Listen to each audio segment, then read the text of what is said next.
అన్న మా ఇంటి దగ్గర నుంచి ఫోన్ వచ్చింది, పెళ్లి సంబంధాలు చూస్తున్నారు. ఏం చదువుకున్నావు అమ్మా? ఎంఎస్సి అన్న. ఏం చేస్తున్నావు? ఎంఎన్సి కంపెనీలో జాబ్ చేస్తున్నానన్నా. బాగా చదువుకున్నావు, సెటిల్ అయ్యావు, ఇప్పుడు మీ ఇంట్లో వాళ్ళు పెళ్లి సంబంధాలు చూస్తున్నారు, సంతోషంగా వెళ్ళి పెళ్లి చేసుకోమ్మా.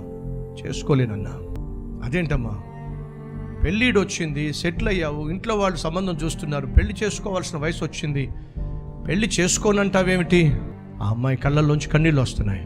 8 years బ్యాక్ ఒక అబ్బాయిని ప్రేమించానన్నా.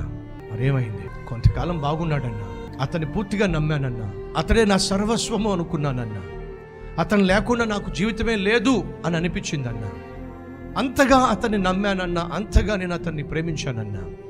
వాడు నాతో ఒక మాట అన్నాడన్నా, నువ్వు నిజంగా నన్ను ప్రేమిస్తున్నట్లయితే దానికి కానుకగా నేను ఒకటి అడుగుతాను, ఇస్తావా? నువ్వు చాలా అందంగా ఉంటావు, నీ శరీరాన్ని నాకు గిఫ్ట్గా ఇవ్వు, అది ప్రేమ కానుకగా నేను భావిస్తాను అని అంటూ ఉంటే, ఇప్పటికైనా ఆ శరీరాన్ని తనకు కానుకగా ఇవ్వాలిగా, పెళ్లి కాకముందు ఇస్తే ఏమిటి? ఆ రోజు నాకు ఆ ఆలోచన రాలేదన్నా. నా శరీరాన్ని వాడికి కానుకగా ఇచ్చేశానన్నా. తర్వాత వాడు నన్ను మోసం చేసి వెళ్ళిపోయాడన్నా. ఆ మాటలు వింటున్నప్పుడు ఒక అన్నయ్యగా గుండె తరుక్కుపోయింది. అన్నాను, సరే తల్లి, దండం పెడతా, వాడు దుర్మార్గుడు, పాపిష్టోడు, నిన్ను మోసం చేసి వెళ్ళిపోయాడు, పోనీ తల్లి, వాడి గురించి ఇంకెందుకు జ్ఞాపకం పెట్టుకుంటాం, మర్చిపో.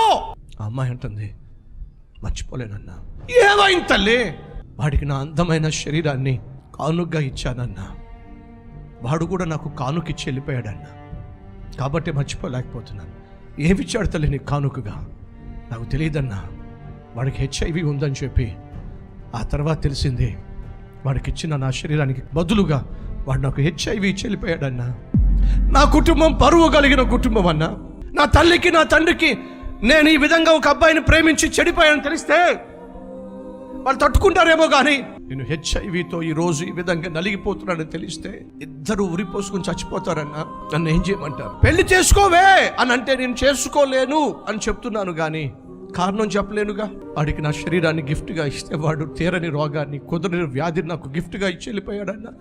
నేనేం చేయాలి? చెల్లెలో ఒక అన్నయ్యగా చేతులు ఎత్తి దండం పెడుతున్నా, ప్లీజ్ మీ శరీరాన్ని వివాహం కొరకు దాచిపెట్టుకోండి, అంతేగాని ప్రేమ అనే ముసుగులో ఒక ఊర కుక్కకి మీ శరీరాన్ని దానం చేసి ఆ తర్వాత తీరనటువంటి రోగాన్ని కొని తెచ్చుకోకండి. తమ్ముళ్ళో, మీరు దేవుని బిడ్డలైతే దేవుని బిడ్డలుగా జీవించండి. మీ శరీరము దేవుడిచ్చిన బహుమానము, అది దేవుని ఆలయము.